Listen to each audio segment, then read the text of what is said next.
Ladies and gentlemen, magandang araw po sa lahat, lalo na po sa aming mga subscriber, viewer at visitor sa aming channel.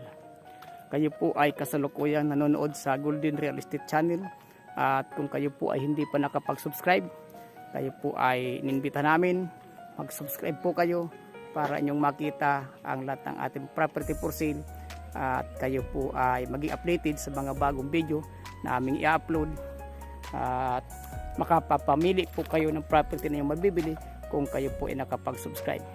Ngayon po ay nandito tayo sa Tanay Rizal. Kukuha na po natin ng video ang property for sale dito. May sukat po ito na 3.4 hectares. Titulado. Ang frontage po ay magmula po doon sa lugar na yon, at malayo pa po hanggang doon din po ito sa lugar na yon. More or less po nasa mga 200 meters ang frontage. At ito po property ay combination po ng patag at rolling, at ito po pala ay titulado. Ang presyo po nito ay tinan nyo na lang po sa screen ng video at sa video description, dahil hindi pa po confirm, at ilalagay na lang po doon sa video sa screen para po inyong makita.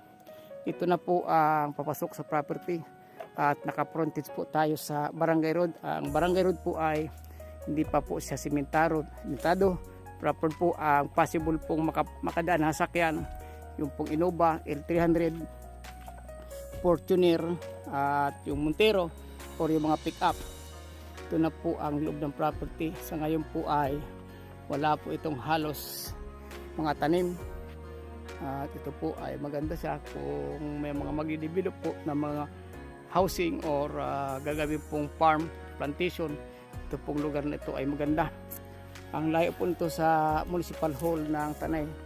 Tanay po ay more or less mga 10 kilometers lamang po ang layo natin. At dito po ay sa ngayon ay wala pa po ditong kuryente. Solar lamang po ang ating mga gamit dito. At ang tubig po dito ay deep well, dahil malayo po ang linya ng kuryente pagkatapos po yung tubig. Kaya po temporary. Ang magagamit po natin dito ay solar power at deep well. At sa loob po ng property ay hisapa. Atin pong kukuha ng mamaya ng video yan. Pipilitin po natin pupuntahan ang loob po ng property. At kung maaari po ay makuha na ng video ang sapa na nasa loob ng property. Sige po, mauna po kayo. Yan po yung aking mga guide. Namimitas ng bayabas kasi marami pong bayabas dito sa lugar na ito. Punta natin yung sapa. Ito po ay kasalukuyang maganda po ang panahon. Mainit ngayon, wala pong ulan. Sige, punta natin. Wala ba doon, badam? Doon taan, sige.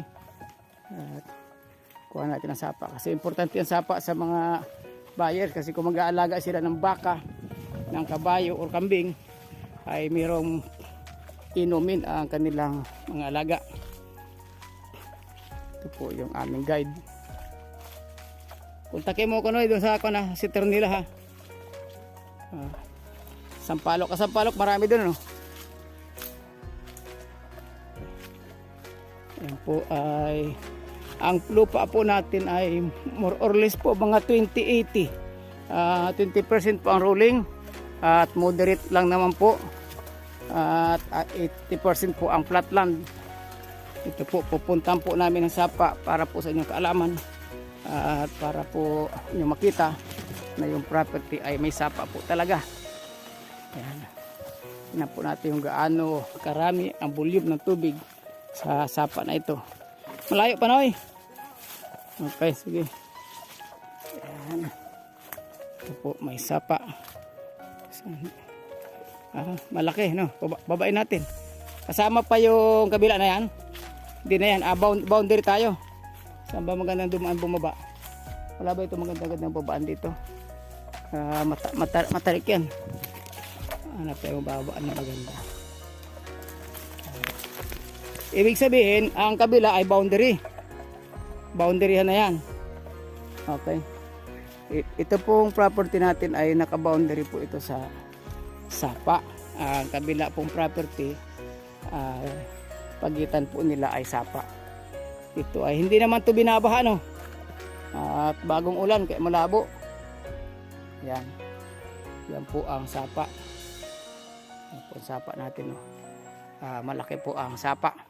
Kaya kung kayo po ay mag-aalaga ng mga hayop at kayo mag-aalaga ng itik or anuman pong mga alagang hayop, maging baka o kabayo o kalabaw, ito po ay magagamit nyo po. At ang buhangin po ay pwedeng magamit sa pagtayo ng bahay. Ito pong portion na ito ay kasama pa po ito. Ang marami lang po dito ay kawayan at mga kahoy gubat po. Ang mga marami pong prutas ay bayabas lamang at duhat. Tungkol po sa ibang mga prutas ay wala pa po. Talagang halos virgin forest pa. Yan po ay duhat.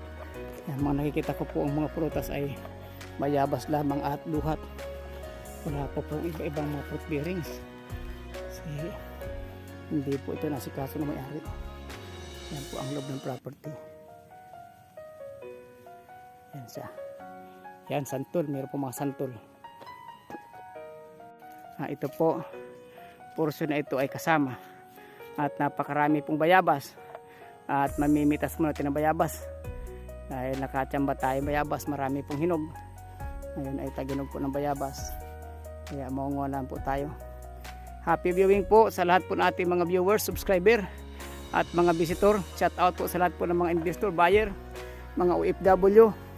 Lalo na pong mga senior citizen, yung ating pong mga regular viewers. Salamat po sa pagtangkilik nyo sa Golden Real Estate Channel.